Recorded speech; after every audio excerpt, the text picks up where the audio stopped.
Breaking news చూస్తున్నాం. భద్రాద్రి రాముడి కళ్యాణోత్సవాన్ని ప్రత్యక్ష ప్రసారంలో వీక్షించే అవకాశం ఈ ఏడాది ఉంటుందా ఉండదా? తెలుగు రాష్ట్రాల్లోని భక్తులు ఉత్కంఠగా ఎదురుచూస్తున్న అంశమిది. ఎన్నికల కోడ్ అమల్లో ఉన్న కారణంగా భద్రాచలంలో జరిగే శ్రీరాముల కళ్యాణ మహోత్సవాన్ని ప్రత్యక్ష ప్రసారం చేయొద్దంటూ ఈ నెల 4వ తేదీన ఎన్నికల సంఘం ఆదేశాలు జారీ చేసింది. ఈసీ నిర్ణయాన్ని రాములోరి భక్తులు తప్పుపడుతున్నారు. దేవాదాయ శాఖ మంత్రి కొండా సురేఖ ప్రభుత్వం తరపున వెంటనే ఈసీకి లేఖ రాశారు. తరతరాలుగా వస్తున్న సాంప్రదాయంగా గుర్తు చేశారామె. భక్తుల మనోభావాలు దృష్టిలో పెట్టుకుని లక్షలాది మంది వీక్షించేందుకు వీలుగా ప్రత్యక్ష ప్రసారానికి అనుమతి ఇవ్వాలని లేఖలో కోరారు. అయితే మంత్రి విన్నపంపై ఎన్నికల కమిషన్ ఇంకా స్పందించలేదు.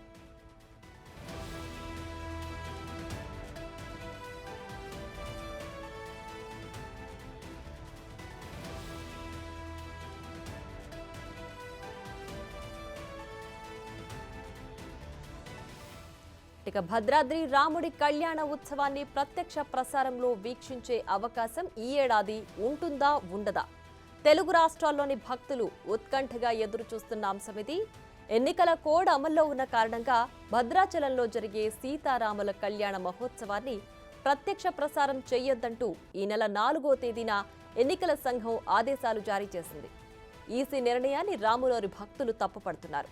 దేవాదాయ శాఖ మంత్రి కొండా సురేఖ ప్రభుత్వం తరపున వెంటనే ఈసీకి లేఖ రాశారు. తరతరాలుగా వస్తున్న సాంప్రదాయంగా గుర్తు చేశారామె.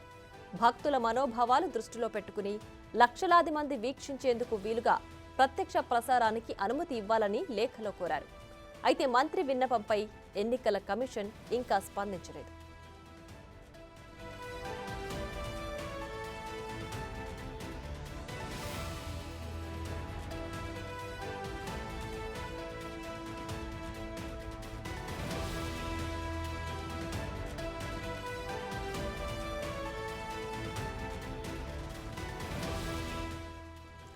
ఇక తరతరాలుగా వస్తున్న ఆనవాయితీగా వస్తున్న సీతారాముల కళ్యాణ మహోత్సవాన్ని ప్రత్యక్షంగా ఈసారి చూడగలమా లేదా అంటూ భక్తులు ఎంతగానో ఎదురుచూస్తున్నారు.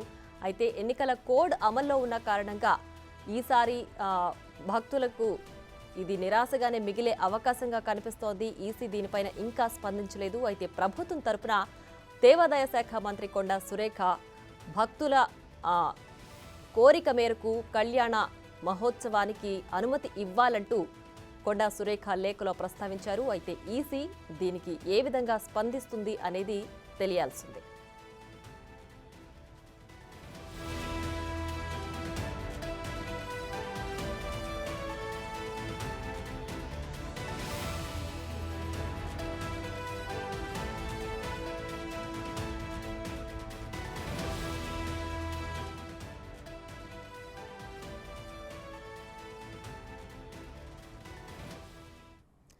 ఇక ఇదే అంశానికి సంబంధించి మరింత సమాచారం మా ప్రతినిధి భాస్కర్ లైవ్ లో అందించడానికి సిద్ధంగా ఉన్నారు.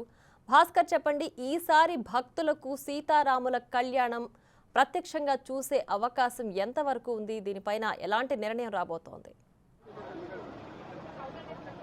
ఇప్పటికే భద్రాచలంలోనే రాములవారి కళ్యాణానికి మాత్రం సిద్ధం చేశారు. మొత్తానికి మరోవైపు చూసుకుంటే కనుక ఇప్పటికే భద్రాచలం పరిసర ప్రాంతం అంతా కూడా అన్ని ఏర్పాట్లు చేశారు ఉన్నతాధికారులు. అయితే మొత్తానికైతే జిల్లా కలెక్టర్ ప్రియాంక అలా మాత్రం తమకున్నటువంటి